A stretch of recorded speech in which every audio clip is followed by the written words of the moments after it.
Hi, everyone. Welcome to the Timing Research show for July 6, 2015. My name is David Kosmeter. I'm the creator of Timing Research. Today we will be talking about the 93rd weekly report. And if you haven't had a chance to download this yet, just go to TimingResearch.com/reports. As of today, there are over 6,000 active subscribers for Timing Research. And if you are new to the site, basically what we're doing is building a crowdsourced sentiment indicator. Every weekend I send out a survey to all the subscribers and then compile that data into the report that I publish on Sunday nights. So I have several guest trading experts here today, and Dave Landry of DaveLandry.com is hosting again, so I'm going to go ahead and turn over the show to him. Thank you, Dave Kosmeter, and thanks to Timing Research for having me back once again. Doc, let's go to you first. Doc Severson of TradingConceptsInc.com. Tell us a little bit about your trading, and tell us about TradingConceptsInc.com. Well, Trading Concepts Inc. has been around, now probably 21 years, I believe. Now, I've been part of Trading Concepts for the past 4.5 years. I've provided the options program for Todd Mitchell for the past 4.5 years through the keynote program. It's really Options MD. So we've been doing that one for a number of years. But we also have subscription services through IncomeRx as well. And we really specialize in equity options. So we look at the S&P, the Russell, the Dow. Plus, we've been looking at searching through stock candidates lately as well, too, so increasing our reach through that.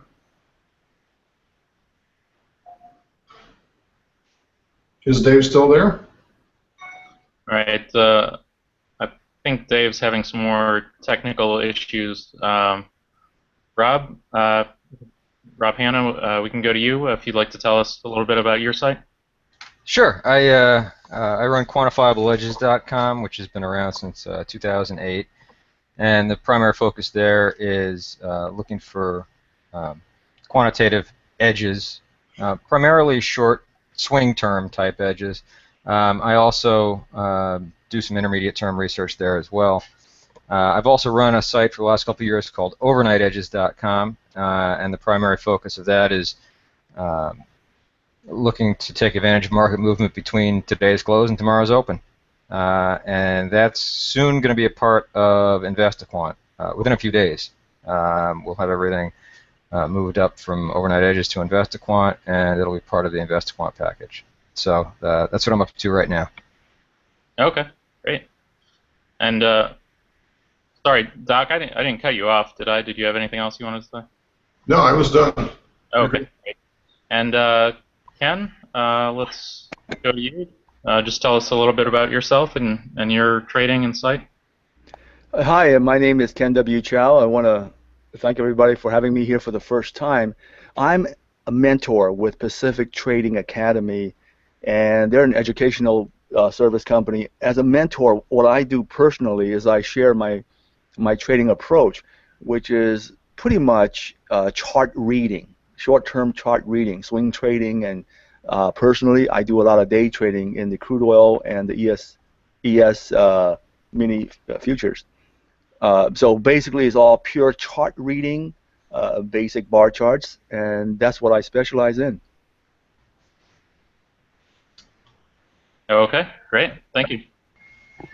And are you back now, Dave?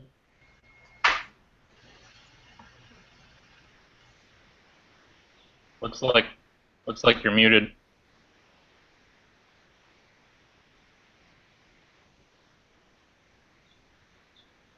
Okay, I guess. All right. Are you there, Dave? Okay, looks like Dave's still having some technical problems. So let's go to the report. Okay, for page 1 of the report, questions 2 and 3. Let's go to you first, Doc. Based on any technical or fundamental indicators you want to use, what would you predict the S&P 500 index is going to move higher or lower next week? And what would you rate your confidence at on a scale of 0 to 10?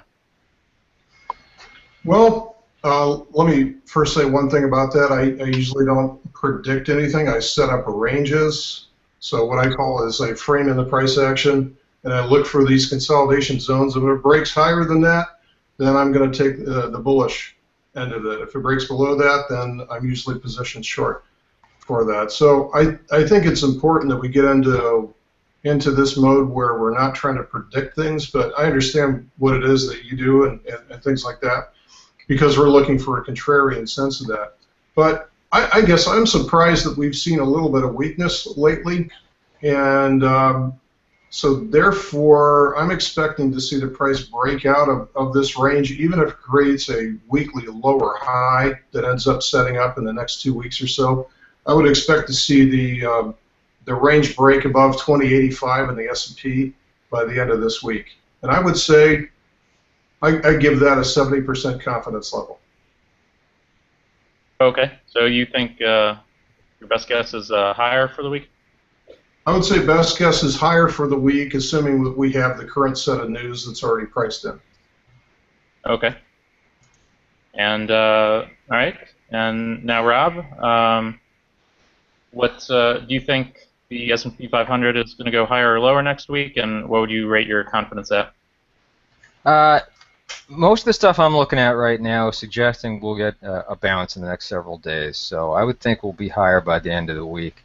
I'm not seeing a whole lot of evidence right now, but what I'm looking at is suggesting that. So, for instance, we hit a 20-day low last week. I think it was on Monday, and we got a bounce of a few days off of there, kind of a weak bounce, and then Thursday was a consolidation day. Today looks like another consolidation day. So, for instance, I ran a study over the weekend that looked at times where we've had 3 days of closing prices within the width of a big down bar, closing at a 20-day low, like we saw on last Monday. And the basic idea is that you get in these little ranges. Well, we're going to resume in the direction of the trend. So is the trend down because we're hitting 20-day lows, or is the trend up because we're above the 200-day moving average or above long-term moving averages? And so I use both those things as filters, and found that 75% of the time we're higher a week later. So I'm looking at the fact that we still got the long-term trend kind of behind us. It's certainly in question now. We've been sideways for all of 2015, and we're in quite a range here. So I don't have a huge amount of confidence, and certainly we could see a breakdown here, but I think it's more likely we get a little bit of a bounce up this week, and then we'll see what happens after that. Okay. Sounds good. Thank you. And now, Ken, same question for you. Do you think the S&P 500 is going to go higher or lower next week? And what would you say your confidence is? Well, this coming week, it seems like from what I see in the charts, we're going to drift a little bit higher, and then we might curl back down. Okay, and it's going to be ugly and choppy and sloppy. We have mixed signals here. We have a shallow retracement coming off of the highs from June 22nd, but we're bouncing off some levels as well. So therefore, I think it's going to float up a little bit, and then it's going to start drifting down again, chopping its way down and ugly. So up a little bit and then down. But ugly, an ugly, choppy ride in So both. by the end of this week, though, what would be your best guess for a little bit lower from here. A little bit lower from here, but it might go up and then drift down towards the end of the day, depending on how they react to these news. Okay. And all right, thank you. And Dave, are you back yet? And that concludes the secret of trading. Any questions? Yeah. Yeah, I just I moved one computer down and turned off feeds and stuff. I don't know what's going on, but my apologies on that. I'm assuming you've got through the market question and the direction. Yeah, we got. If you want to give your answer on what you think the market's going to do this week, And yeah, we got everyone else's answer. Well, All I'll elaborate a little bit more on this when we get to the next question. But I'm starting to get a little concerned about the market in here. But for now, I'm going to continue to err on the side of longer-term trend. I think we're a little oversold in here. And the longer-term trend, if you look at like the 200-day moving average, we're still above it. It still has a positive slope. There's nothing magical about that. But I'm going to go ahead and continue to err on the side of the longer-term trend. And I'm going to say up as long as we stay above that level and obviously reevaluate things. And I'll have a little more to say about that. And I'll go with confidence of about 6 on that one. Okay. Let's go to Doc.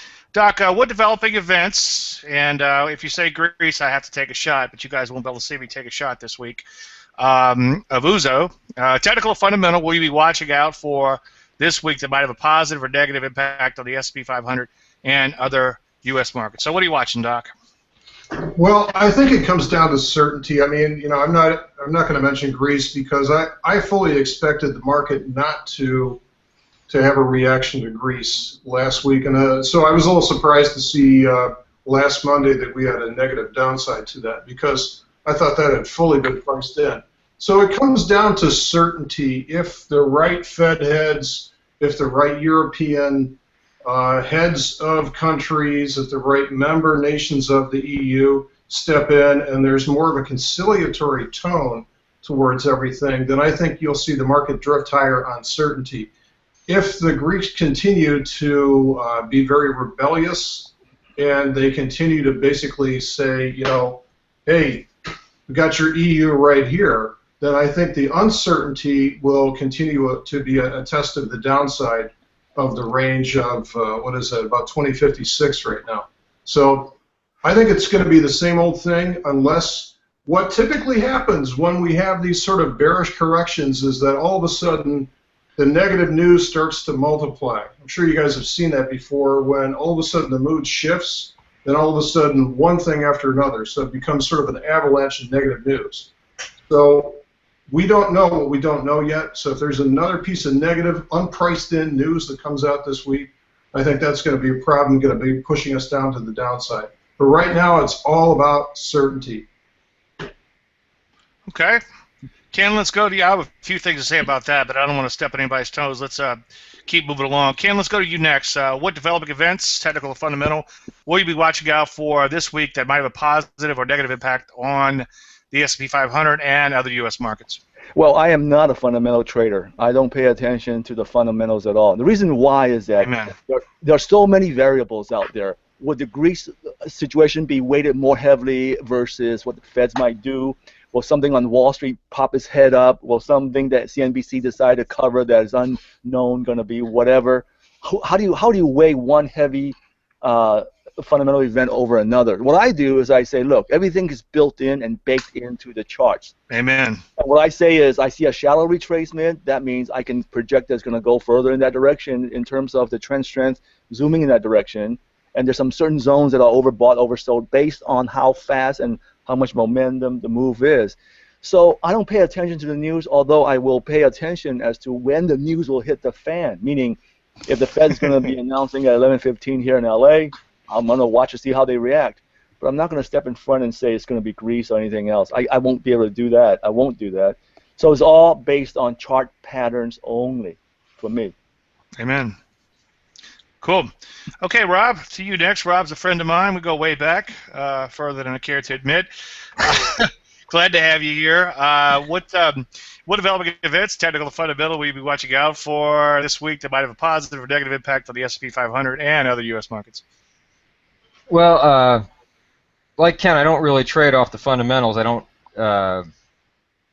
So I think we'll probably see a lot of reactions to news in Greece and other areas, but I don't know how to anticipate it. So the things I'm going to be watching are, for one, the 200-day moving average we're pretty close to right now. If we get a move down from here, that one makes new lows. So we hit a 20-day low last week. If we get a move down below that, that'll be interesting to me. And if we go further and go down below the 200-day moving average, which isn't too far away, that can kind of change people's moods as well. Like you said, it's not a magic number, but it is a decent barometer of where we stand, and the market kind of acts a little different below it than it does above it. So I want to see if we break that with any real strength. Now, if we bounce, which I anticipate, I want to be looking at the strength of that bounce. More from a breadth standpoint than from volume, because I don't expect volume to be all that great, being that we're now into summer and everyone's taking vacations and trading volume dries up a bit. So we may get higher volume on a day-to-day basis, but I don't think we're going to see huge spikes this week. I'll also be looking a little bit at volatility, whether that starts calming down, whether people start getting more used to the fact that there's news coming out of Greece and other places. And then lastly, I'll be looking at strength of the NASDAQ versus the S&P. Normally you want to see the NASDAQ leading to the upside or not leading to the downside. In the last couple weeks, it's acted worse than the S&P. So we'll see if that continues. And that can be more of an intermediate term indicator for me. Okay, cool. One of the complaints about this show is we don't have enough controversy, and I think this week will be no exception.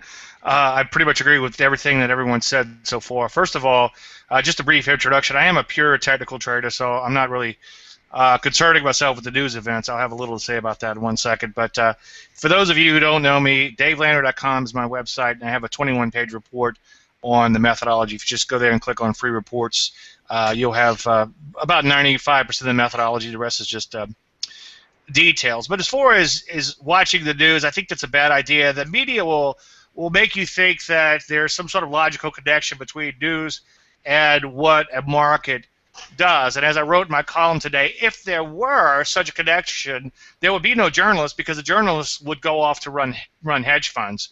So I think the excitement of that little Mediterranean country is way overblown. And speaking of overblown, I think the bomb has already exploded.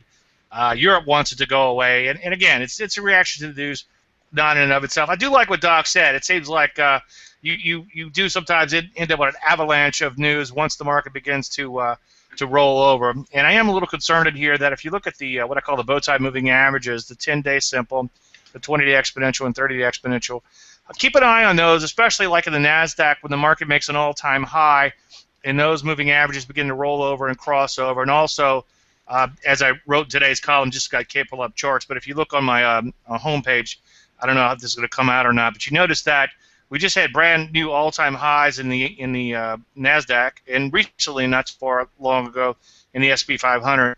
And now these moving averages are beginning to roll over, and they're getting ready to cross over the 50-day moving average. The angle inflection is kind of interesting on that. There's lag in all indicators, and as I often say, indicators are really more illustrators than they are indicators. They kind of let you know what's already happened. So market's looking a little iffy in here. Like Rob pointed out, S&P 500 sitting right on that or near that 200-day moving average. Again, it's not a line in the sand, but we do have a lot of support around those areas. So I'm going to keep an eye on the moving averages, and then obviously, first and foremost, price itself. And then, like all three of you guys said, I think that you don't really pay much attention to fundamentals or any at all. It's kind of fascinating that the most fundamental indicator of all, PE, is actually has price in the numerator. So I guess I pay attention to the numerator of the PE, and that's about it. Okay, let's go to the question of the week. And Doc, you're up next. What are your primary trading and/or investing goals for the second half of 2015? My goal is always to understand what the market wants, is to understand what the character is of the market. I mean, what we found was in 2013, the market displayed a very unique character that I had never seen before, where it actually was rising faster than it was correcting. So if you go back and all of 2013, every time we dipped in a very slow manner, and then we'd shoot straight up from there. And that carried over to a lot of 2014, but of course, first half of 2015 been straight flat. So what I'm trying to determine here in the second half of 2015 is, what does the market want? What is its character going to be? What's very interesting about the move that we've just seen the last couple of days is we've just had a retest of the bottom that was put in last week. That's something new. We haven't seen that since 2013 began. So what I'm trying to understand is what the market wants, what the character is going forward. To me, that's everything about getting an edge in today's market. And I agree, fundamentals in my way have no place in my trading right now. Yeah, when you make a trade, it's one thing I learned from fellow members of AAPTA like Rob Hanna, who's here today, is that when you make a trade, you're not agreeing on book value or any of those other fundamental things, and I don't want to try to make some up because I don't really know what they are, but you're agreeing only on price, and that's why I'm a pure technician too. Again, no controversy this week, damn it. Ken, let's go to you. What are your primary trading and/or investing goals for the second half of 2015? Well, it's very simple. Is to trade my favorite pattern as effectively and as cleanly as I can. Okay, so I have a very solid picture of what a perfect trade, a 95% plus trade would look like, and it's based on a confirmed butterfly pattern, not a typical run-of-the-mill butterfly, but a butterfly with a lot of bells and whistles. And that tells me the quality of the butterfly pattern. Now, my job is to recognize, get in front of, take advantage of, and trade that pattern, right side up, upside down, on 15-minute charts, 10-minute charts, 1-minute charts, whatever that may show up on my markets. And to the degree of how clean I get in, set my stop, and look for a preliminary target, that would be my goal. And that's basically a self-actualization process of doing the right thing, making sure my discipline is in order, and being sharp and mentally available when that pattern shows up. So that's always been, as a trader, that's always been my first and foremost goals. Other goals will take care of themselves from based on what the trading discipline and picking the high quality trades will bear out. So again, sounds like no controversy. Sounds like you're going to follow your plan, which I'm a big fan of. Rob, let's go to you next. What are your primary trading goals, trading and/or investing goals for the second half of 2015? Yeah, unfortunately, I'm not going to create a whole lot of controversy here either. I liked Ken's answer there. The thing that surprised me when I looked at this question in the survey, and a lot of the people that answered the question in the survey had monetary goals. I want to increase my account by a certain amount, or I want to profit more than in the second half than I did in the first half, or trade bigger, or a lot of monetary type goals, which are very difficult to necessarily achieve because you don't know what the market's going to give you. And you can do better in the second half than the first half. Doesn't mean you traded any better. It might be you traded worse and the market was just more favorable for your methods. So my goals remain consistent all the time. It's basically, don't take undue chances when the odds are not in my favor, and take advantage of the opportunities that I'm able to identify and I believe are high probability situations. The basic axiom I trade by is, when I have an edge, get in, and when that edge is no longer there, get out. So that's what I'll try and do, and over the long run, I'm confident it'll make me money. I don't know that it will every week or every month or every 6 months even. There's going to be times where something happens in the market that I don't anticipate, or some low probability event will hurt me, or maybe there's a huge change in market dynamics that I don't anticipate ahead of time. But for the most part, by looking at historical odds and comparing it to past markets and understanding setups that I use and when they're in favor, when they're not, I'm able to pull money out of the market. So that's my goal. Take advantage of the opportunities that exist and don't get myself in trouble with taking borderline setups. Amen. Again, let's continue with the theme of no controversy on this show. I fully agree with everything you said, and I don't want to be too redundant and repeat too much of it, but one thing that's kind of interesting, if you look at some of these answers to the questions, a lot of them have like this revenge to them, like I want to make back the money I lost, and they're frustrated, and so they want the market to pay them back. and that's probably the worst thing you could do. And I like what you kind of touched upon there, Rob, is that and Ken was talking to about it too, about the probabilities, and the thing that I think the novice trader doesn't realize is us professionals, we don't really know what the market is going to do. We just react accordingly.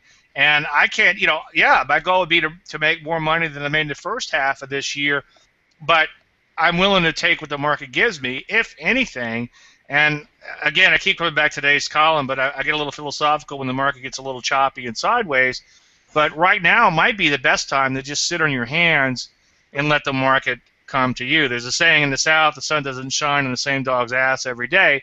And for the momentum guy, maybe our wave is over for a little while, and maybe the next opportunity to be on the short side. But we're just going to let things unfold and see what happens. But again, if you read these answers to the questions, which I recommend you do, a lot of them have nothing to do with what could happen or what does happen in trading. Okay, let's go back to. I have go ahead. It's David. I was just going to ask you guys, as trading educators, do you have anything goals related that you've been working with your students on recently, or that you would recommend to more beginning or intermediate traders? Yeah, I'll take that. Then we'll see if anybody else wants to jump in. What I've been working on, in addition to my ongoing IPO research, and that's the beauty of having clients, is that it's kind of like the what's his name in Good as It Gets. I can't think. Jack Nicholson. It's kind of like you make me want to be a better person, and so in addition to the IPO stuff, I've been working really hard on something with trading psychology. And initially, I thought it'd be something really quick. And just get it out right away, and basically just plan your trade and trade your plan. It's all you have to do.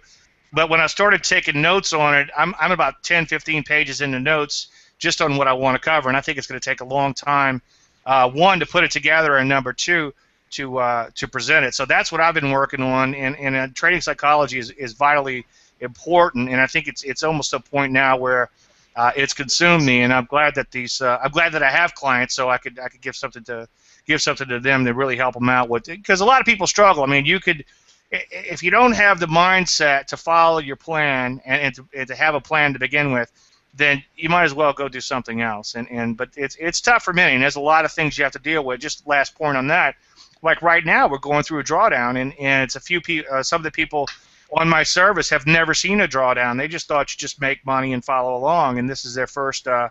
Congratulations, this is your first drawdown, and it's a little freaky to people, but it comes with the territory. You live through it, you get rid of your bad stocks, and you buy some new ones. Like I once walked into a gym once, and I know Rob finds that hard to believe because he knows me in person, but in spite of my large size, I do make an annual visit.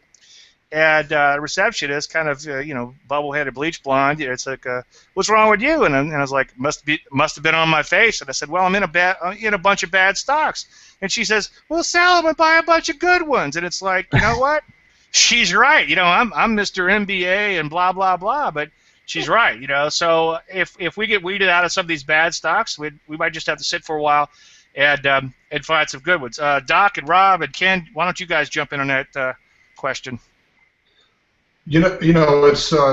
It's funny because teaching people, we see the same thing over and over again. I'm sure you guys would agree with that, is that trading is actually a very simple thing. In fact, the longer I do this, the more simple, the more elementary, the more crude my systems are. We make it tough, though.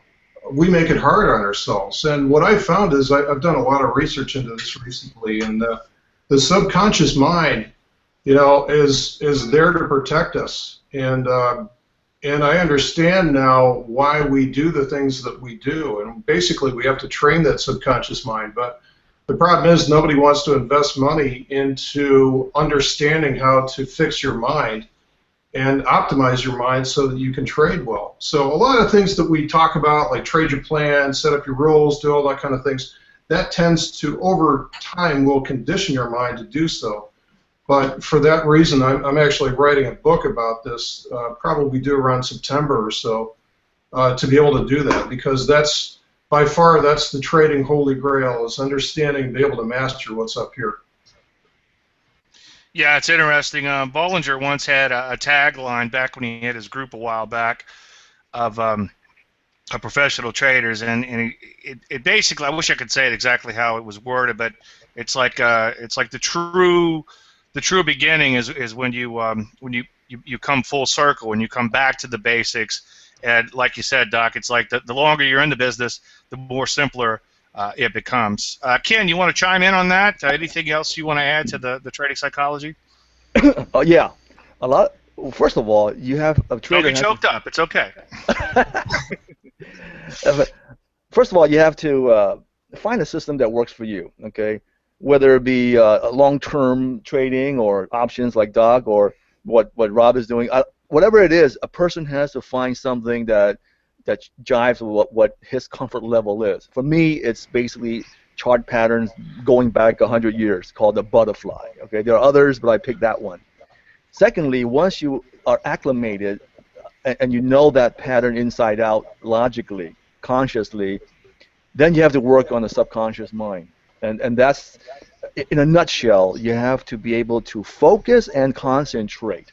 There's a great book written about 100 years ago called The Power of Concentration. Okay, it's by a guy named Theron Q. Dumont. I think it's a ghostwriter's name or something, but it's a fantastic book, and he says that a lot of the great things that people have done, has accomplished over their lives. I don't care if you're a golfer or a businessman or a conqueror like Genghis Khan, those people are able to focus and concentrate on one thing and to put everything behind them that are not going to meet that goal. And you have to do that during the time that you are trading, instead of thinking, having your mind drift backwards and regret what you did last week, which was a bad trade, or worry about next week and worry about what's to come. So you have to be very present. You have to train your mind to focus and concentrate. And all the greats, I don't care if it's Michael Jordan or anybody, they are able to focus and concentrate on something that they've picked, a field that they've picked. For us, it's trading. But a subgroup of trading would be the different types of trading. Would it be options? Would it be fundamental trading, longer term, like Warren Buffett? Or is it shorter term like what I do, okay, which is basically chart patterns? You got to have focus. And speaking of focus, one guy that had it was Tiger Woods. Now that he's lost it, it's clear to see how just that mental focus causes him. His skills are still good. He's still strong. He can still swing, but he's off by just that little bit, and that's the magic bullet to have to go really over the top. To be good it's interesting you brought up Tiger, because while you were talking, I was making some notes, and I have a quote from him. I wanted to say, again, no controversy. Back when Tiger was at the peak of his game, and you talked a lot about focus, Ken, and that's a good thing to say. It also, Doc, everything you said, +1 on that too. But when Tiger was at the peak of his game, a journalist asked him, "What are you thinking about right before you hit the ball?" And then Tiger very slowly and methodically said, "Hitting the ball." And there's a lot to that. There is a lot to focus, and you got to keep your eye on the ball and what you're doing. And one thing that I was working a little graphic just yesterday, and it's like, to the left, you might have had all these storms and these losses and all the things that are stressing you out, but to the right is a new beginning. Tomorrow, today, or whenever that next trade comes up, and you have to have the mindset. I just missed a big trade that I should have taken, and I'm kind of beating myself up on it. And it's like, well, instead of beating myself up, I just need to go out and find some new opportunities and just kind of forget about yesterday and focus on that. Rob, before we forget about you, anything controversial you want to add to the talk here on trading psychology? Yeah, maybe to make this a little bit more controversial, we could do it like PTI from now on, where you have people voted off during the show. I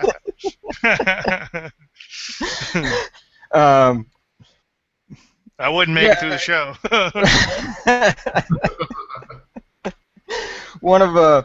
one of the things that I struggle with sometimes as an educator is the fact that I look at too many things, and what I try and do is look at a broad range of studies, a broad range of indicators across the market, and then bring it back to a bottom line. The tool I use to bring my studies in, I call my aggregator, but and that basically just looks at all the positives and negatives and sums them out, right?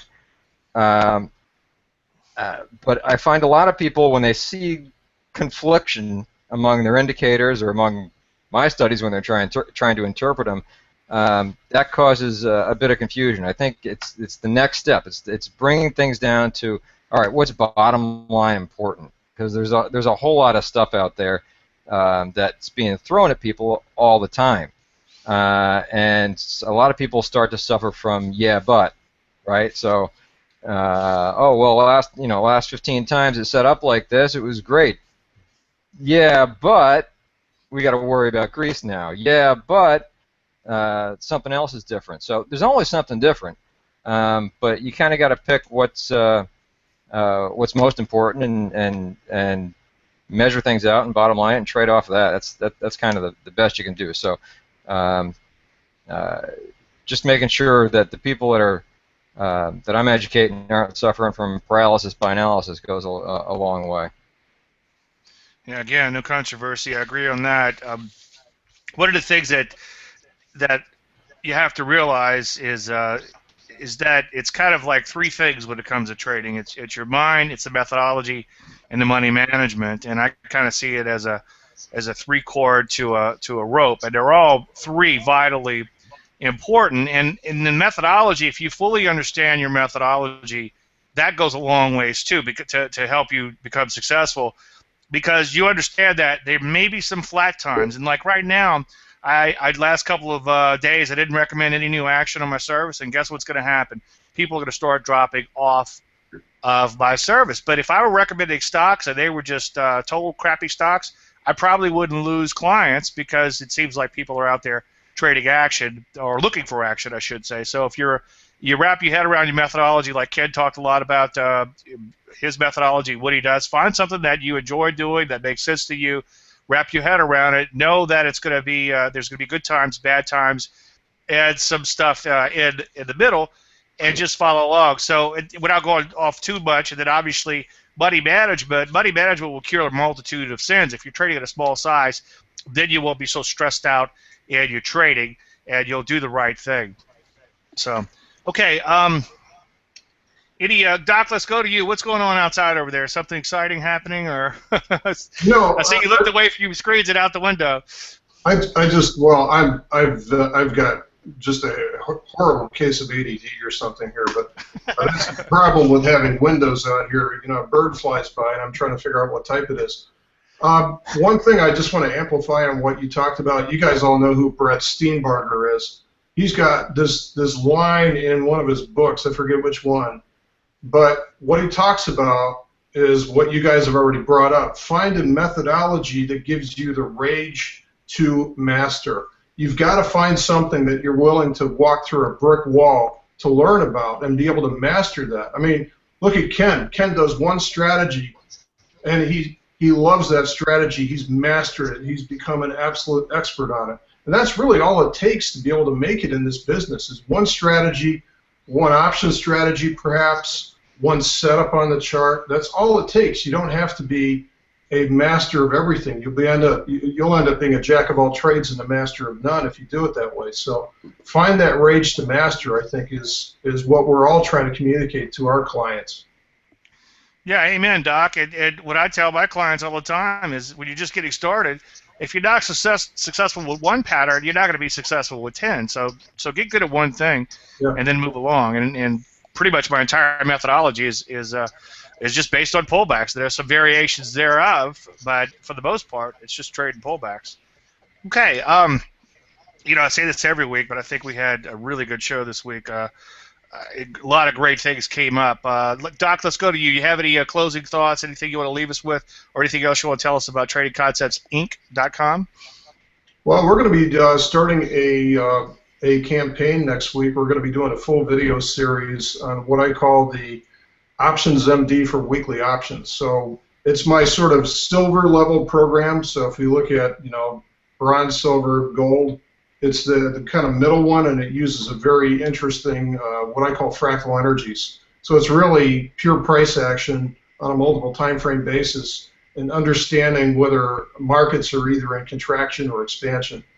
So that should be a fun video series to opt into. If you go to TradingConceptsInc.com, you can get signed up for the free daily videos. Check out the series, which again starts next Tuesday. So a lot of free content in that. So check it out.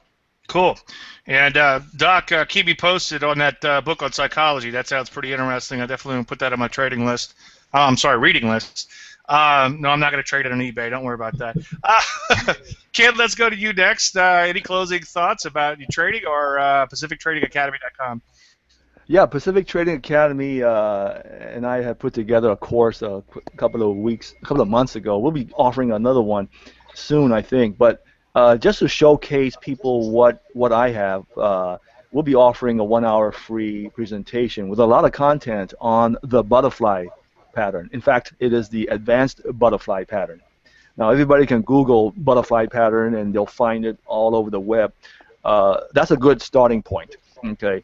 But what I've done is I've used a concept called trend strength, which is the momentum of the price action coming into that butterfly zone in order to differentiate a high-quality butterfly from a poor butterfly pattern. And look out for that. Sometime later this month, we're going to put together that course. We haven't, that class, that 1-hour webinar class, we haven't quite figured out a date yet. But you'll be surprised how you can take something as simple and as old as a butterfly pattern. It's a ho-hum pattern that's been around, but if you tweak it, fine-tune it, add to it, make sure everything else can support that zone that the butterfly unfolds into, you'll be amazed at the how high a percentage of winning trades you can achieve. So that's in the woodworks for sometime later this month or early next month. Okay, cool. Look forward to that. Check it out. Is it butterfly? Is that anything related to like a Gartley or? Yes. There's a Gartley, there's a butterfly, there's a bat. But personally, I find the butterfly is the most powerful. There are different variations of the butterfly. Around 80% of the time, when a turn happens, you'll find a butterfly at the turns, or again, a variation of an ugly butterfly, or a butterfly that's stretched out, or secondary butterfly, or back-to-back butterflies. So on PTAUSA.com site, I have a list of all the things that will go into that course. If you just go there and check it out. Okay, cool. Rob, any closing thoughts for you? Anything else you want to bring up about QuantifiableEdges.com? You can certainly go to if you haven't checked out QuantifiableEdges.com in a while, feel free to go there and take a free trial of our service. It's right on the front page there. You can click on free trial.